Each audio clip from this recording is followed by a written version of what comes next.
I have been the ostler at the King's Head for 23 years, and in that time I have fed, watered, groomed, and stabled every horse that has passed through this yard, from farm ponies to carriage teams, to the occasional hunter whose owner thought more of his own horsemanship than the evidence warranted. My name is Tom Briggs. I am 58 years old.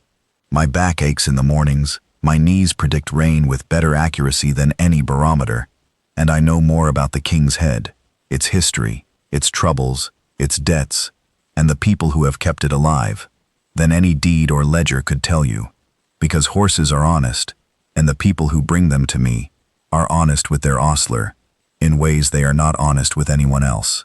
The King's Head was sold on the 14th of September.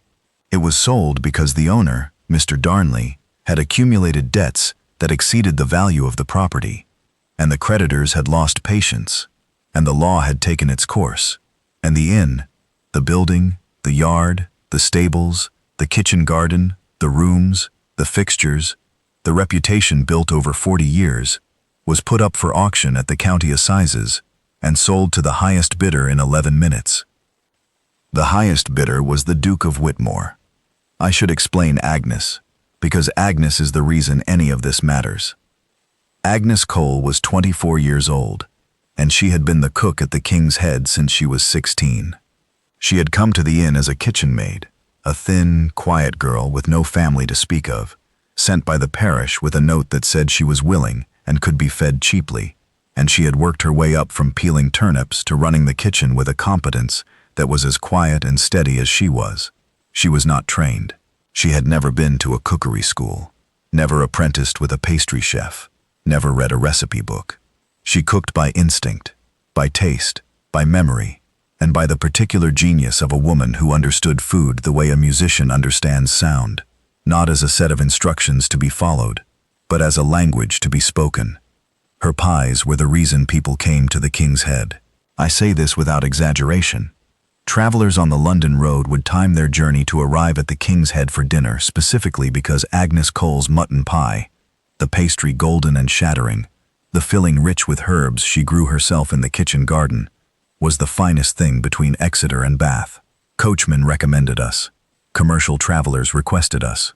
A food critic from a London periodical had once written that the King's Head served a mutton pie of such transcendent quality that it justifies the existence of mutton, pastry, and the English coaching inn as an institution. And Agnes had read the review, folded it carefully, put it in her apron pocket, and gone back to rolling pastry without comment, because Agnes did not require praise. She required ingredients, a working oven, and to be left alone. She was also, and this is the part that broke my heart on the 14th of September, entirely dependent on the inn for her existence. The King's Head was not merely her place of employment. It was her home, her livelihood, her identity, and the only place in the world where she belonged. She had no family. She had no savings. Mr. Darnley had been paying her less than he should have for years, and Agnes had accepted it because she had nowhere else to go and knew it. She had the kitchen and the kitchen garden, and her room above the scullery, and the recipe for mutton pie that she kept in her head, because writing it down felt like tempting fate. When the inn was sold, Agnes Cole lost everything she had. The Duke of Whitmore arrived on the 16th of September, 2 days after the auction, to inspect his purchase. He came on horseback, alone, without servants or retinue, which was the first unusual thing. He rode into the yard at 2:30 in the afternoon, dismounted, handed me the reins, and said, "The horse needs water and a rub-down. His name is Captain. He bites. Most horses bite, Your Grace. Captain bites with conviction. He also kicks. I bought him from a cavalry officer who was afraid of him, which should tell you something about his temperament and mine."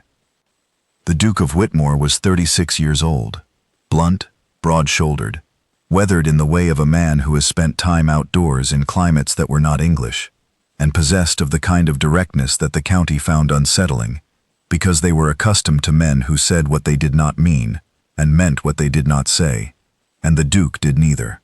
He said what he meant, and he meant what he said, and the gap between the two, the gap that most people filled with politeness, evasion, flattery, and lies, did not exist. He had been abroad for 10 years. He had traveled the continent, the Mediterranean, the East, and he had returned to England 6 months earlier to take possession of the family estate at Whitmore Park, which had been managed in his absence by a steward who had done his best, but whose best had not included purchasing coaching inns at auction. The Duke had bought the King's Head, as far as anyone could tell, because it was available, because it sat on the main road through his district, and because the Duke of Whitmore did things when he decided to do them, and explained his reasons afterward, if at all. He walked through the inn. I watched from the yard. The ostler sees everything, because the ostler is always in the yard, and the yard is the center of everything. And I saw him inspect the tap room, the guest rooms, the staircase, the cellar. He examined the roof, which leaked. He examined the plumbing, which was unreliable. He examined the accounts, which were catastrophic. And then he walked into the kitchen. Agnes was making bread. She was making bread because bread needed making regardless of who owned the building, and because Agnes had decided, with the fierce, practical stubbornness that was her defining characteristic, that she would continue doing her job until someone told her to stop, and that stopping before she was told would be an admission of defeat, and Agnes Cole did not admit defeat. The Duke stood in the kitchen doorway. Agnes looked up from her dough. She had flour on her arms to the elbow, and her hair was tied back with a strip of muslin, and her face had the flushed, focused expression of a woman in the middle of something that mattered. "You are the cook," the Duke said. "I am. The mutton pie. Among other things, Your Grace. I have eaten your mutton pie. I ate it 3 weeks ago, on the road from London. It was the reason I bought this inn." Agnes stared at him. I was in the corridor, close enough to hear, and I saw her face.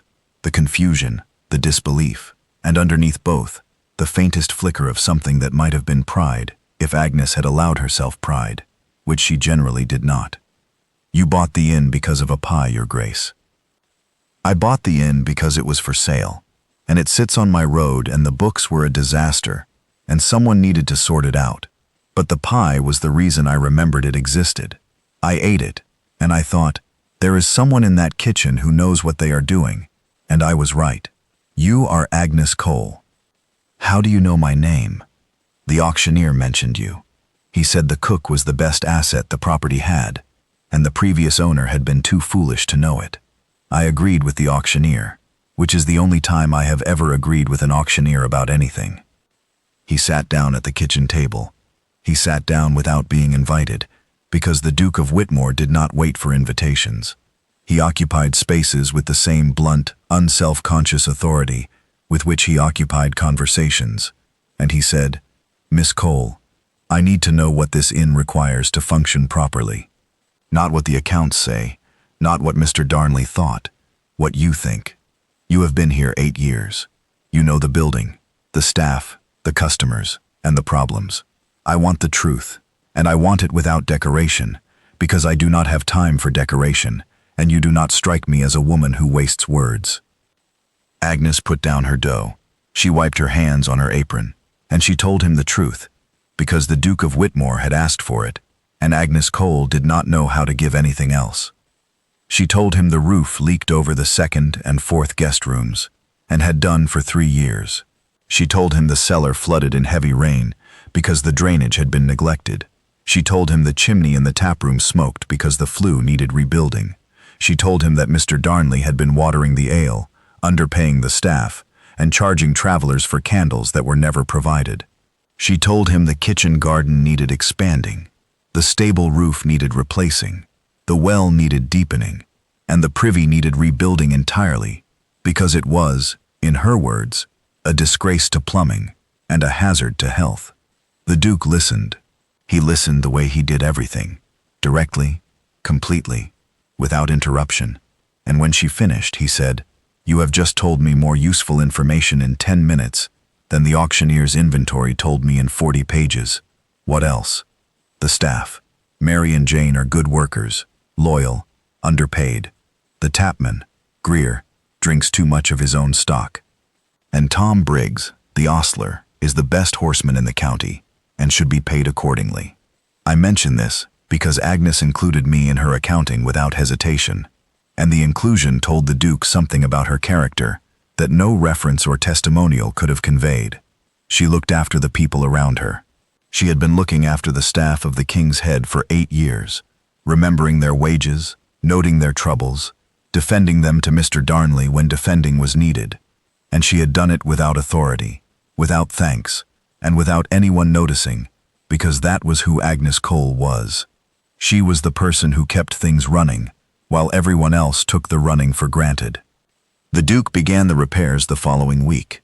He brought in builders for the roof, a mason for the chimney, a plumber for the drainage. He raised the staff wages. He dismissed Greer and hired a new tapman from Taunton. He expanded the kitchen garden, as Agnes had recommended, and he deepened the well, and he rebuilt the privy.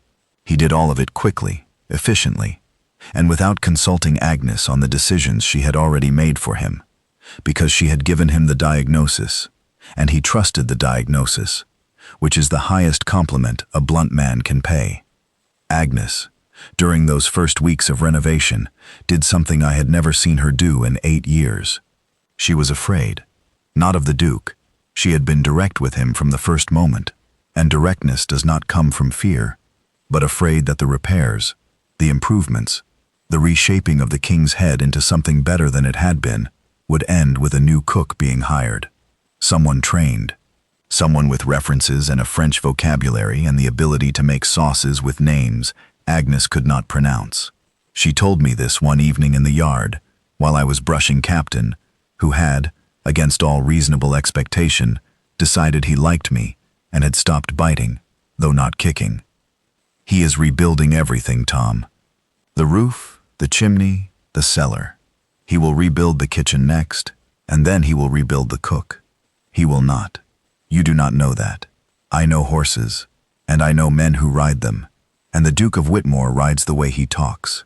Straight, without pretense, without sideways movement. He asked for your opinion before he asked for anyone else's. He is not rebuilding the cook, Agnes. He is rebuilding the inn around her. She did not believe me. She believed the Duke 2 days later, when he brought her a set of copper pans, heavy, professional, beautiful, and said, "These are for you. Not for the inn, for you. If you leave tomorrow, the pans go with you." Agnes held a saucepan, and I saw her understand, for the first time, that she was not an asset on an inventory. She was a person the Duke intended to keep. He came to the kitchen every day.